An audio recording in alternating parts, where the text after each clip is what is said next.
Alright, the float's installed. Now install your new needle and seat, just like you did in the rear.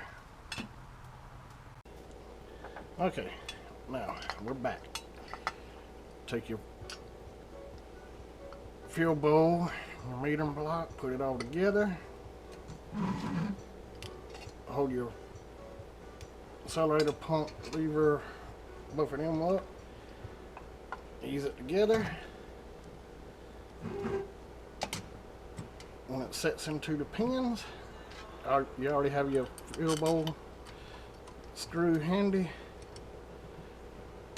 And when you hold it together, just start it with your hand. Hold everything in place. Alright, now you can see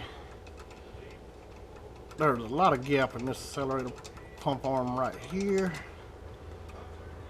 When you open it up all the way, there's more than 15 thousandths there, so close that gap up some. The way you do that is loosen up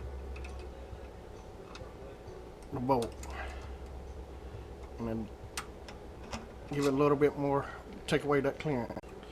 Now you can see it's just barely touching.